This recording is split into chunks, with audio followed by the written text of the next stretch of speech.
안녕하세요, 여러분. 오늘 우리가 토론할 주제는 한국 경제의 어려움 속에서 정부가 부동산세 감면, 법인세 감면 등 부자감세 정책을 시행하는 것에 대한 논의입니다. 이 정책이 경제에 어떤 영향을 미칠지 함께 심도 깊게 살펴보겠습니다. 이제 우리는 경제 전반에 걸친 뜨거운 논란의 중심에 있는 부자감세 정책의 경제적 효과에 대해 논의할 시간입니다. 현재 한국 경제의 어려움 속에서 정부는 부동산세 감면, 법인세 감면 등을 포함한 부자감세 정책을 시행하고 있습니다. 이 정책이 경제에 미치는 장단점과 그 파급 효과에 대해 전문가들과 함께 심도 있는 토론을 진행해 보겠습니다.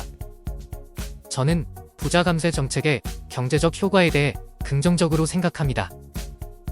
이 정책은 투자 촉진과 소비 증가로 이어져 경제 활성화에 기여할 것입니다. 부자감세 정책의 경제적 효과에 대해 저는 심각한 우려를 표합니다.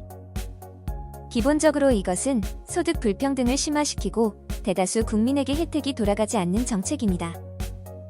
방금 전 당신의 주장은 소득 불평등 심화에 초점을 맞췄지만 경제 성장을 통해 전반적인 소득 증가를 유도할 수 있음을 간과했습니다.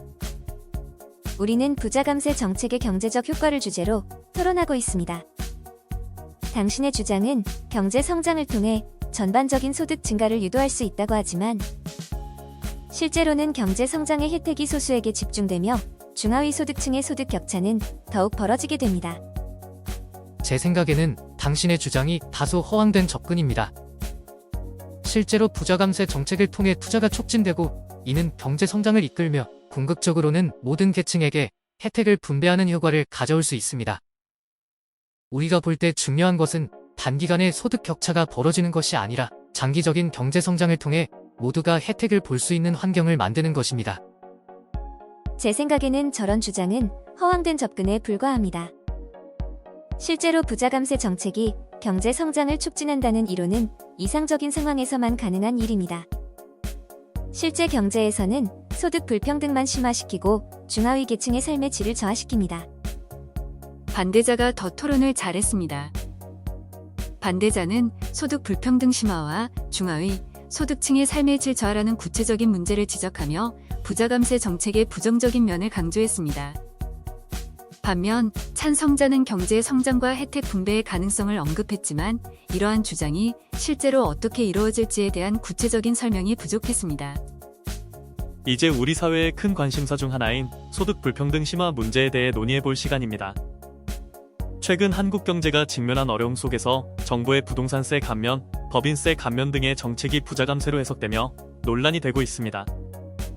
이번 토론에서는 이러한 정책들이 소득 불평등 문제에 어떤 영향을 미치는지 그리고 어떤 대책이 필요한지에 대해 심도 있게 다뤄보도록 하겠습니다.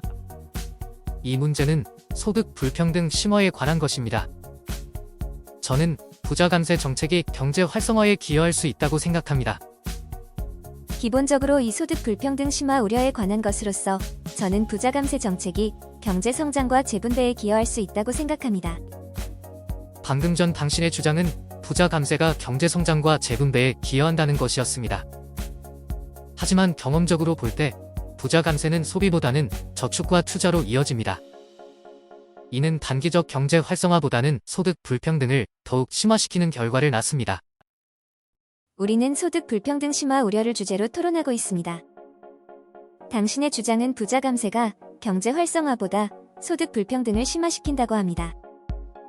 하지만 부자감세로 인한 투자 증가는 결국 일자리 창출과 경제 성장을 이끌어 이는 소득 불평등 해소에도 기여할 수 있습니다. 저는 당신의 주장이 다소 허황된 것으로 보입니다. 경제 성장과 일자리 창출은 단순히 부자감세로만 이루어지지 않습니다. 실제로 소득 불평등을 줄이기 위해서는 중산층과 저소득층에 대한 투자와 지원이 필수적입니다. 이러한 계층이 소비를 증가시켜 경제를 활성화시키는 주된 역할을 합니다. 따라서 부자 감세만으로 경제 성장을 기대하는 것은 비현실적인 생각입니다. 제 생각에는 그런 주장은 허황된 생각입니다. 중산층과 저소득층에 대한 지원 없이 부자 감세만으로 경제를 활성화시키고 소득 불평등을 해소할 것이라 기대하는 것은 바보 같은 일입니다. 실제 경제 성장과 사회의 균형 있는 발전을 위해서는 모든 계층에 대한 고려와 지원이 필요합니다. 찬성 입장이 더 낮다고 평가합니다. 그들은 부자 감세가 경제 활성화보다는 소득 불평등을 심화시키는 결과를 낳는다는 논리적 근거를 제시했습니다. 이제 재정 건전성에 미치는 영향이라는 중요한 문제에 대해 논의를 시작하겠습니다. 현재 한국 경제는 어려움을 겪고 있는 가운데 정부는 부동산세 감면, 법인세 감면 등 부자 감세 정책을 시행하고 있습니다. 이로 인해 재정 건전성에 어떤 영향을 미칠지에 대한 논란이 커지고 있습니다. 이번 토론에서는 이러한 정책이 재정 건전성에 미치는 영향에 대해 심도 깊게 논의해 보겠습니다. 저는 재정 건전성에 미치는 영향 문제에 대해 긍정적으로 생각합니다. 부자 감세 정책은 단기적으로는 재정 수입 감소 우려가 있지만 장기적으로는 투자와 소비 촉진을 통해 경제 활성화에 기여할 것입니다. 이러한 경제 성장은 결국 재정 건전성 개선으로 이어질 것이라 확신합니다. 재정 건전성에 미치는 영향에 대해 저는 깊은 우려를 표합니다. 부자 감세 정책은 단기적인 경제 활성화보다는 장기적인 국가 재정 악화로 이어질 위험이 크다고 생각합니다. 방금 전 당신의 주장은 재정 악화에 초점을 맞췄습니다. 하지만 역사적으로 볼 때 세금 인하는 경제 성장을 촉진시켜 장기적으로 세수를 증가시켰습니다. 우리는 부자 감세의 재정 건전성에 대해 토론하고 있습니다. 당신의 주장은 세금 인하가 장기적으로 세수를 증가시킨다는 것인데 현실은 그렇지 않습니다. 실제로 부자 감세는 소득 불평등을 심화시키며 중산층과 저소득층에 대한 지원 감소로 이어집니다. 이는 결국 소비 감소와 경제 성장 저해로 이어집니다. 제 생각에는 당신의 주장은 다소 허황된 것 같습니다. 경제학적 원칙과 역사적 사례를 보면 적절한 세제 개편은 경제 성장을 촉진하고 투자를 유인하는 효과가 있습니다. 부자 감세가 단기적으로는 재정에 부담을 줄 수 있지만 경제 전반의 활성화를 통해 중장기적으로는 더 많은 세수를 창출합니다. 이는 더 넓은 범위의 사회 구성원에게 혜택을 줄 수 있습니다. 따라서 단순히 부자 감세를 소득 불평등의 증가와 직결시키는 것은 비합리적인 주장입니다. 제 생각에는 그런 주장은 이상한 소리입니다. 실제로 부자 감세가 경제 전반에 긍정적인 영향을 미친다는 증거는 매우 부족합니다.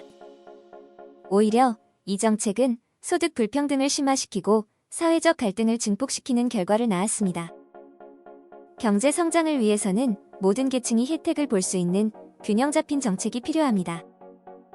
반대자가 토론을 더 잘했습니다. 그들은 부자 감세가 재정 건전성에 미치는 부정적인 영향과 소득 불평등 증가에 대한 구체적인 논리와 논거를 제시했습니다. 반면 찬성 측은 장기적인 세수 증가와 경제 활성화 가능성에 대한 주장을 했습니다. 하지만 이를 뒷받침할 충분한 증거를 제시하지 못했습니다. 따라서 반대 측의 논리와 논거가 더 탄탄하고 설득력이 있었습니다. 지금까지 한국 경제의 어려움 속에서 정부의 부자 감세 정책을 둘러싼 토론 주제로 흥미로운 논의가 있었습니다. AI 평가단의 평가에 따르면 반대자는 소득 불평등 심화와 중하위 소득층의 삶의 질 저하라는 구체적인 문제를 강조하며 부정적인 면을 지적한 반면 찬성자는 경제 성장과 혜택 분배의 가능성을 언급했으나 구체적인 설명이 부족했습니다. 종합적으로 반대자가 더 설득력 있는 논리와 근거를 제시하며 토론을 잘 이끌었다고 평가됩니다. 오늘 토론의 주제는 한국 경제와 관련한 정부의 부자 감세 정책이었습니다. 참여해주신 모든 분들께 감사드립니다.